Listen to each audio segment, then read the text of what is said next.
And just to give but an example of a few is the former Chief Justices, all former members of cabinet, commanders of defense forces, that is CDFs, including the then Deputy President. He also received a gratuity, and including myself as a former spokesperson of State House.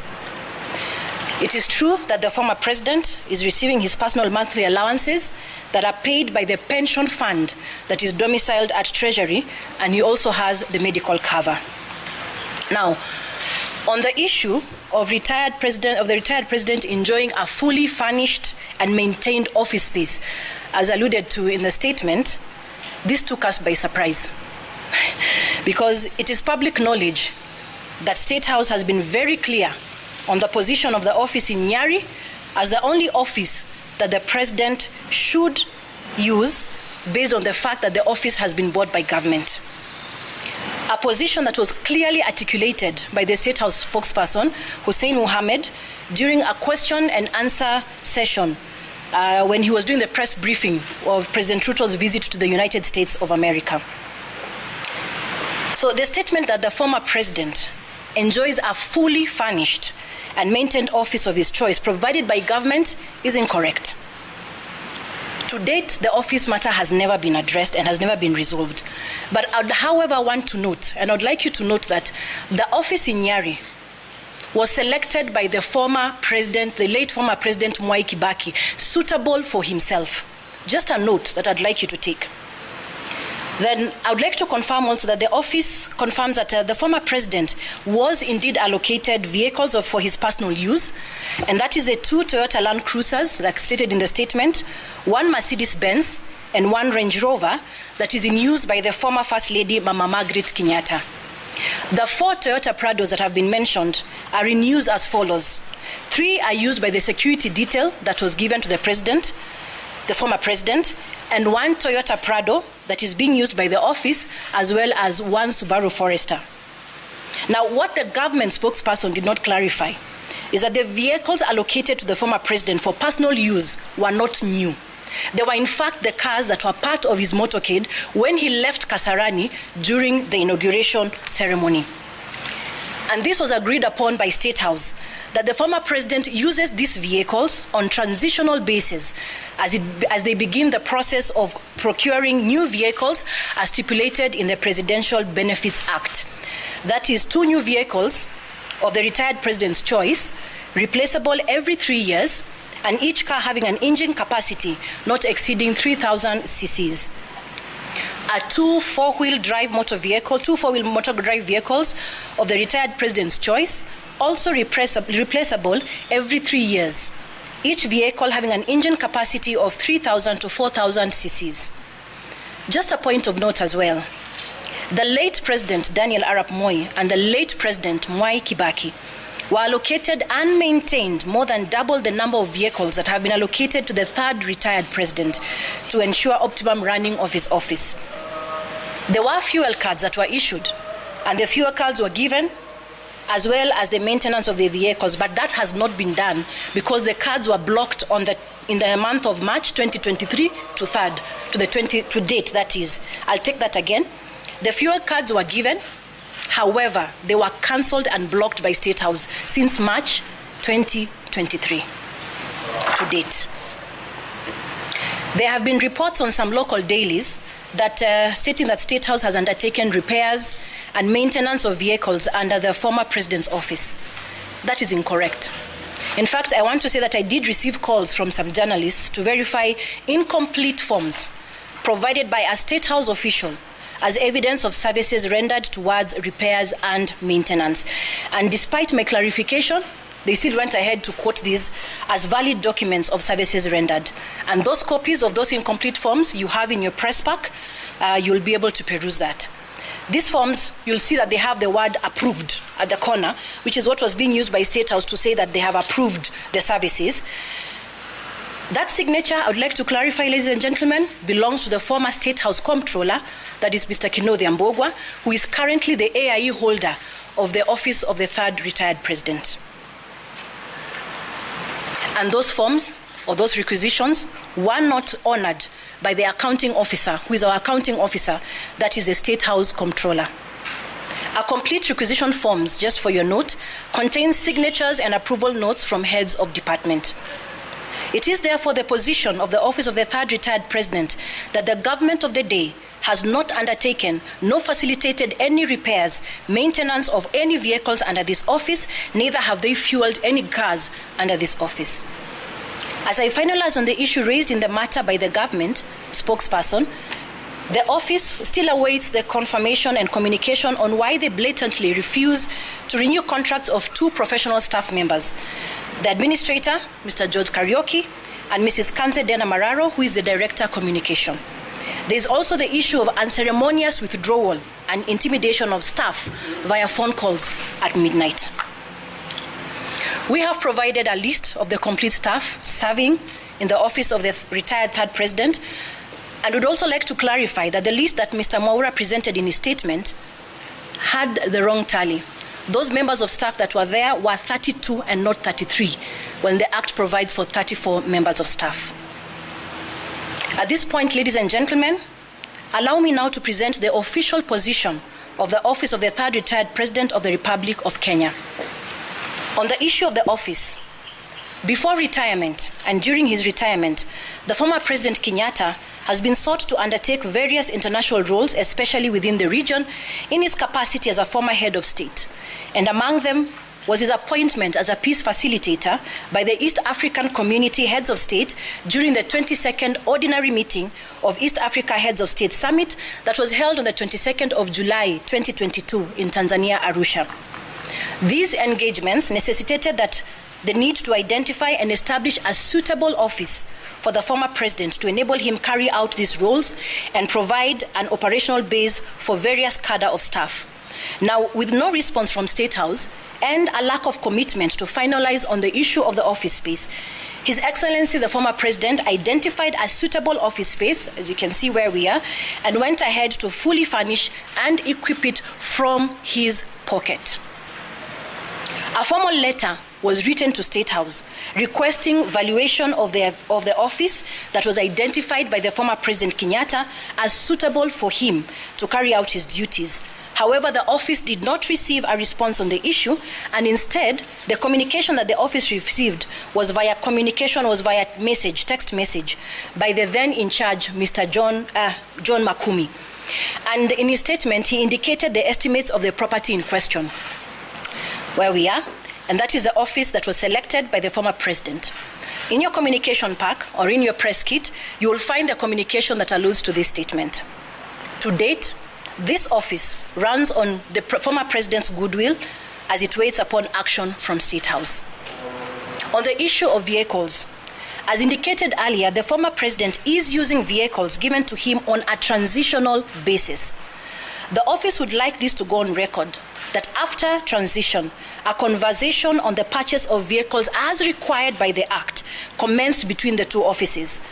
That conversation I have made available for you also on the kit, and it notes that the identification of vehicles was done, down to the color of the vehicle, and then the conversation froze.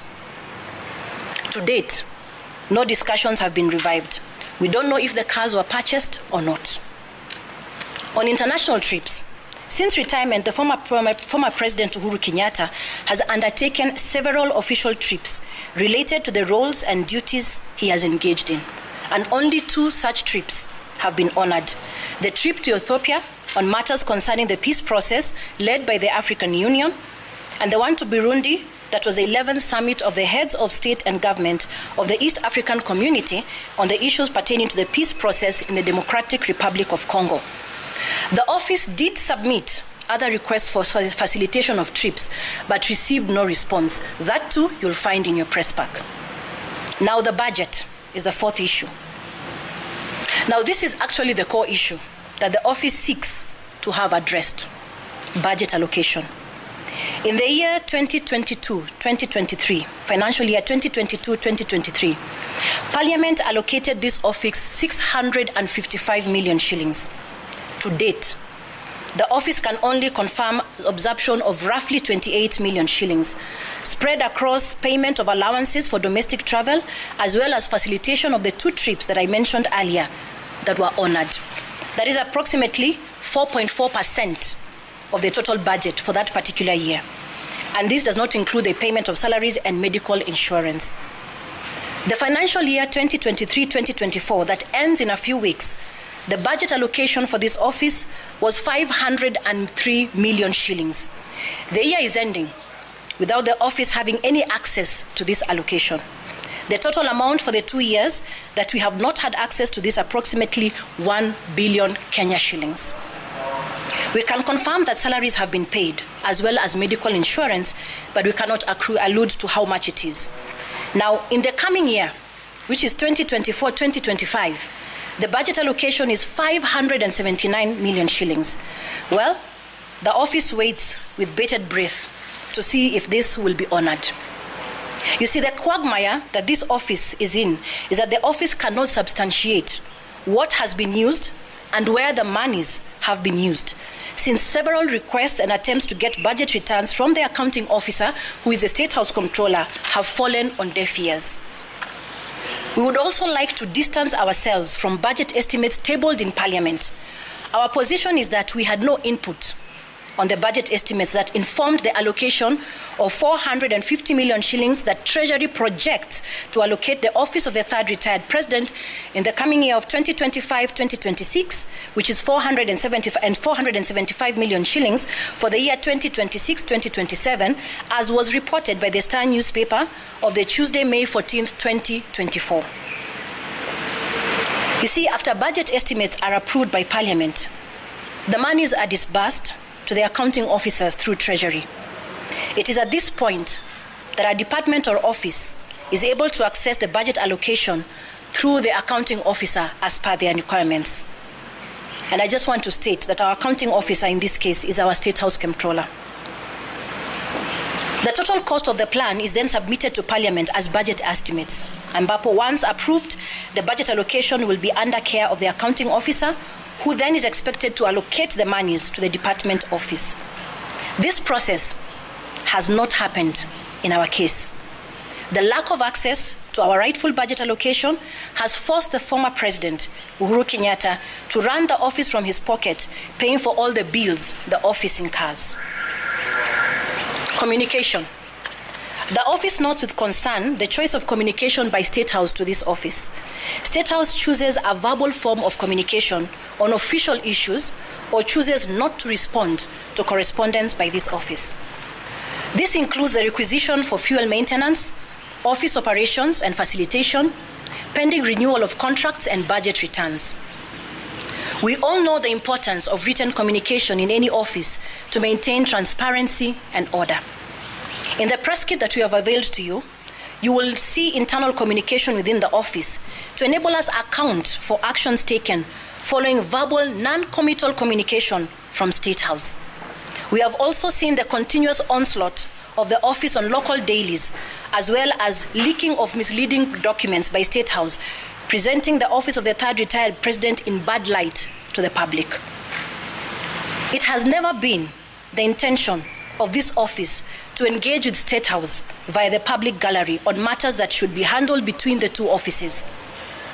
The position of the office of the third retired president is the respect of institutions, and as such has remained silent for the last 2 years, hoping for a formal engagement with State House. However, the continued address of the issue in the public domain has informed the move by this office to give a formal response on the real state of affairs. We call upon the relevant institutions led by Parliament, who are mandated to uphold the rule of law and defend the Constitution, the Auditor General, who is tasked to hold the government accountable in its expenditure, as well as the Controller of Budget, to look into the issues that we have raised. As an office, we are willing and ready to engage. However, it is our observation that there's a lack of commitment and reluctance by the government in fulfilling the Presidential Benefits Act in totality. Now, there was an issue that was raised in the statement about Mama Ngina Kenyatta. So, as pertains the Act, we all know that Her Excellency Mama Ngina Kenyatta, in her capacity as a former First Lady and surviving spouse of the late President Jomo Kenyatta, is entitled to benefits amounting to 50% of her husband's pension. The 3 Range Rovers that Her Excellency Mama Ngina Kenyatta has in her possession were allocated to her by the late President Daniel Arap Moi and the late President Mwai Kibaki during their respective tenures, and replaced accordingly after every 3 years, that is. Now, clearly, the government spokesperson said that they gave her the cars, but clearly the government of the day has not provided her with any vehicles. In fact, we would like to clarify that on the 18th of July 2023 at 7 p.m., all her drivers and security detail allocated to her were withdrawn from their residences via phone. The claims in the media that personnel were reinstated is false. To cap it all, fuel cards for her vehicles were also blocked since March 2023 to date, and vehicle maintenance denied. She fuels and maintains these government vehicles, one of which has been unserviceable for approximately over 1 year. We do note that there are other beneficiaries of the Presidential Retired Benefits Act, which include the former Prime Minister, Right Honorable Raila Odinga, the first retired Vice President, Honorable Mudi Awori, and the second retired Vice President, Honorable Kalonzo Musyoka. We also know that the current Prime Cabinet Secretary, Honorable Musalia Mudavadi, was also a beneficiary of this office before his new role in the current government. While the picture painted by Mr. Mwaura of the government's commitment to support the office of the retired president in accordance to the law is the ideal situation, it saddens this office to inform the public that unfortunately that picture does not exist. And our worry as an office is a precedence that is being set by the government of the day. Their decision to blatantly ignore execution of the Presidential Act No. 11 of 2023 seems to open up a Pandora's box that will leave a retired head of state at the mercy of the government of the day. And as Martin Luther King Jr. said, injustice anywhere is a threat everywhere, whatever affects one directly or indirectly. So help us God. And we would like to clarify that this is not what we would want to happen. This is not how we would want to engage, because we respect the rule of law. However, any matters arising, we do acknowledge that there are officers concerned, and we do hope that they will be able to pick it up and rest the issue. I conclude my statement, and now I'll take in questions. Yes, sir. Yes, Justice. Is it true that the office of the fourth president of Kenya rejected the request for valuation of this property? That is not true. You will see in your press pack that there's a letter that was written to State House asking for the valuation of this office, and there has been no response. And is it also true that the office of the fourth president wants the government to pay rent for its private property? I think what we need to understand here is that the suitable choice of office, and I've explained to you what informed him to be able to use this office. And actually, if I may just add to that, is that the offices that are being used currently had to be taken over, because what I've explained is that there were duties that needed to be taken over immediately. And despite our being able to reach out to the office of State House to be able to pay, or rather to be able to settle our office, has gone to deaf ears. The offices that we use are currently on that side, on the other side where you're from. Those used to be actually servant quarters that were converted urgently so that the office can be able to be in use. And finally, you say that your name, President, yes. Yes. Yes. Yes. So how are you earning your salary? Unfortunately, we have not earned a salary for the last 2 years. Question. Yes. Yes, Ken. Just wanted to know, in terms of the money the fourth president has spent from his own pocket, how yes. much is it? Will you be able to quantify how much is it now? And the issue of you're not earning a salary. Yes. So who's sustaining? I mean, you've got bills to pay. Who's paying for that? Let's talk about savings. That's all that I can say about it. So just talk about savings. And I'm not able to actually quantify on how much it is that the president has been able to spend, because that includes fueling, it includes the foods that we're eating as a staff, travel bills, all those things, electricity. So I'm not yet able to compound in totality how much that is, but it's a rough amount. Madam Wahu is our administrator. our personnel officer. Maybe she can be able to answer that question. Good afternoon, everyone. We do not have an exact figure of... currently, we do not have an exact figure of exactly how much that he has spent, but that totals through the transport bills, every travel that he makes, catering bills as well, and any other running, administration, operational running of the office. But you don't have the exact figure at the moment. But you require a refund if things go well. Yeah. We have the documents. We don't have the exact, the right figure, but we have all the documentation with us. Yes. My name is Brenda. Yeah. I have two questions. Number one, do you feel that State House is frustrating this office deliberately? And number two, you have talked about amounts of money that you're supposed to have received from 2023 up until now. Yeah. About 1 billion shillings. 1 billion shillings. From, as far as you know, is that money released from National Treasury and it goes back somewhere, or it was not released at all? Okay. From the understanding that I have, and which you can go back and clarify, is that once Parliament allocates the money, I think I've also read it in my statement, the money goes to the accounting officer. For this office, the accounting officer is the controller of State House. So what happens is that once the money comes, we make a request for whatever it is we'll need, whether it's fueling, travel, and all that. So that money is supposed to be released to us by the accounting officer. That is one. On your second question, it is difficult to assess and understand why the actions that have been taken by State House have been taken, but we just notice that there's a reluctance, yes, towards aiding us. Yeah. Any other question? Yes. Sydney, yes, Sydney. How far away was to peacekeeping or DRC? The former president was heavily involved in that process. And secondly, I want to speak to the timing of this letter and the useful nature of whatever is happening in the country right now. The spokesman did speak some time back.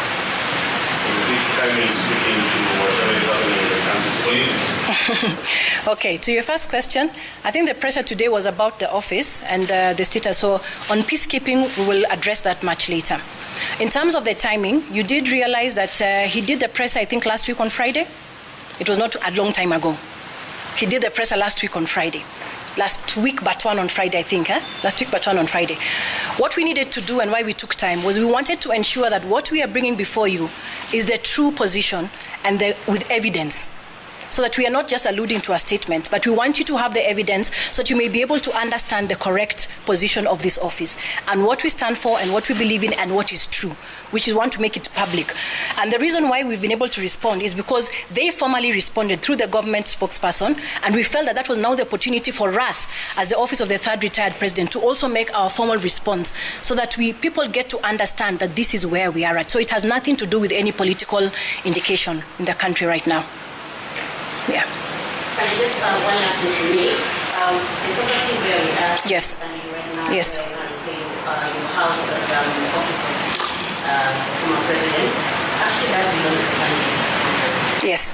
At this point, you're asking the government to rent out, to sort of rent out the property that belongs to you and ask the government to pay you. From where you see, you think that is morally correct? Okay, there is something that I would want you to follow up. Maybe you can check in the public. There was a conversation that happened during His Excellency's tenure concerning also the other beneficiaries of the Office of the Retired President. And there is actually a conversation that happened between State House and the AG's office. I'm just not able to have those documents right now, but it alluded to the fact that being able to rent an office that belongs or is related to the family was not a conflict in interest issue. That issue was raised with one of the former retired or one of the beneficiaries. I'm just not able to name who it is right now, but it was concluded by the AG then that is not a conflict of interest, and that's why the former president made the decision to have the offices here. Yes. Yes. Yes. My question is. The reason why the settlement is actually structured on the office of the retired president yes. is because it has to be anchored within the law, and that is the Retirement Benefits Act. Yes. don't you think there are terms and conditions like comes with these benefits that perhaps the government feels have been flouted or are not being adhered to, especially touching on politics that could bring this complexity and gives them a good gray area not to do what you're asking them to do? I know that one of the things that they talk about is his involvement in politics. And I think the correct position is that if you remember very clearly, immediately after inauguration, there was an NDC that was held by the Jubilee Party. And the process of that, the purpose of that NDC was to begin a process for him to be able to hand over chairmanship. But as we know, things went as they went, and the matter is currently in court. So, inevitably, he remains the chairman of Jubilee. Inevitably, because he's one of the Jubilee is one of the key parties of Azimio, he still remains in Jubilee. However, I think we can note anywhere that he has been inactive in terms of political activity. So I don't think that that should be a basis or a TOR that should necessitate the kind of treatment that the office of the retired third president is receiving. And finally, the level of the former president and the level of the current president, the difference is former and current. Yes. Has there been attempts directly by the former president to speak to the current president with a view of certain of these administrative issues when it's exclusively left to the office of the administrator? I think there's nothing that has necessitated there to be a conversation, because everything it's a rule of law. It's how things need to happen. It's the operations that would require for them to have a conversation. Yes. So, I just wanted to know how desperate is the situation? How desperate are you? Because 2 years without the salary. By the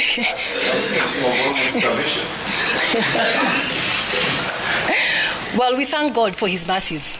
That's not where we are at right now. But actually, it's not fair. Let's just say that it's not fair for us to have waited for 2 years and we still don't have an idea when that's going to end. Naam.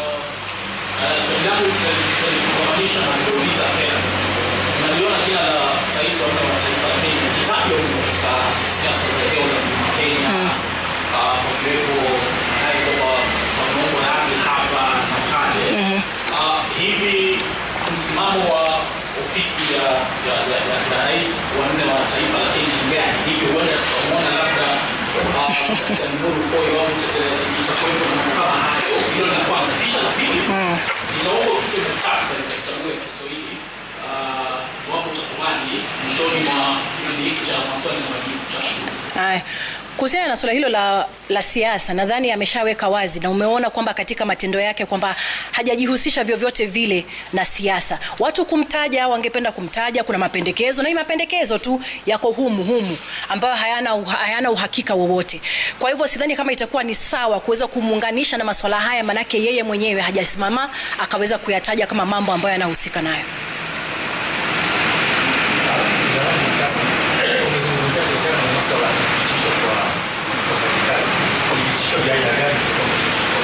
Wamekuwa wanapigiwa simu usiku na wanaambiwa waende katika station tofauti kuliko ile ambao wameletwa hapa. Yaani wanapigwa transfer kupitia simu. Kuna yote ambaye ameweza wapo. Lakini kwa sababu pia wao ni wa maafisa wa serikali, tungependa kuwalinda. My name is Moshoki. Yes, Moshoki. The former CJ, Justice Maraga, complained of the same thing to the former president, Is it fair to say this is the first time that is happening?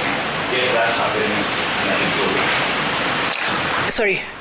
The former CJ. Yes. Maraga, yes. He complained of the same from the former president. But you see, the Chief Justice is not part of the Retired President's Benefit Act.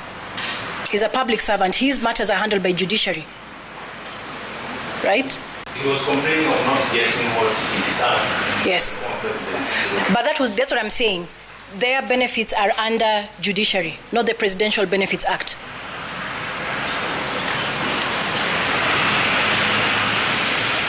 Any other question? Haya, kwa muktasari basi, ningependa kusema kwa muktasari sasa. Ni kwamba kama ofisi ya rais mstaafu wa 3, Rais Uhuru Kenyatta, ni kwamba tumeweza kueleza ya kwamba kufikia sasa tumeona madai kwenye baadhi ya vyombo vya habari vikielekeza ya kwamba ofisi ya rais imeweza kupewa msaada ama imeweza kufanyiwa mambo yote ambayo yanahitajika kufanyiwa kulingana na sheria.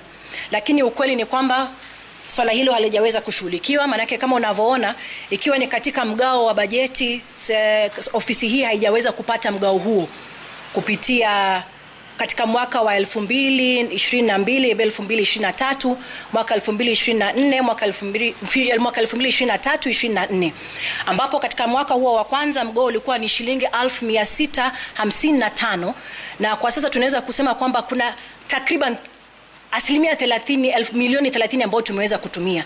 Na tunasema takriban kwa sababu we've not yet gotten the budget returns. Hatujapata mwelekeo huo ili kuweza kujua kama pesa hizo zimeweza kutumika na zimeweza kutumika vipi. Mnamo mwaka wa pili pia tumepata mgao wa bajeti wa 1503, na kufikia sasa hatujaona hata shilingi moja. Tunajua tu kwamba mishahara imelipwa, hatujui ni kiasi gani, bado hatujaweza kupata hizo budget returns. Na katika juhudi zetu zote za kuweza kuwasiliana na ofisi ya State House ili kuweza kujua na kuelewa hali ni ipi na kwa nini mambo yanaendelea vile yalivyo, hatujaweza kupata mwelekeo wowote. Maana kile waraka tunaoandika hatupati majibu, na majibu yanapokuja yanakuja na simu, na huelewi ni ipi unachukua na ipi uchukui. Maana hupati simu moja, unapata simu zaidi ya moja ikiwa na mielekeo tofauti. Kuna lile swala la magari ambalo lilikuwa limezungumziwa. Nimeweza kuhakikisha ya kwamba magari alionayo rais mstaafu kwa hivi sasa ni magari aliyotoka nayo Kasarani baada ya kuweza patiana wadhifa wa taifa la nchi, na ilikuwa ni maelewano kwamba aweze kuchukua magari haya kwa safari ya mpito ili State House ama Ikulu iweze sasa kuanza mikakati ya kuweza kumpa magari ambayo ameweza kupewa kulingana na sheria. Kwa hivyo litushangaza kuona ya kwamba wanasema wametupa magari, ilhali magari waliotupa sio magari ambayo yameweza kuelekezwa katika sheria. Na pia tungeweza kusema ya kwamba kulingana na ofisi hajapewa ofisi bado. Manake msemaji wa serikali alisema kwamba alikuwa amepewa ofisi yake ambayo alikuwa ameichagua yeye na ikaweza pia kupewa vifaa. Hiyo nayo nimesema sio kweli. Tungali bado tunasubiri kuona kwamba tunaweza kuwasiliana na Ikulu kuhusiana na swala hilo. Na pia katika swala zima la baadhi ya wafanyakazi ambao wanafanya kazi, tumewapa orodha hiyo kamili. Walisema watu ni 33 lakini watu ni 32, wakiwa wamesalia watu wawili ambaye ni bwana George Karioki na mimi Bi Kanzedena. Karibu nijiite Bi bwana Kanzedena. Na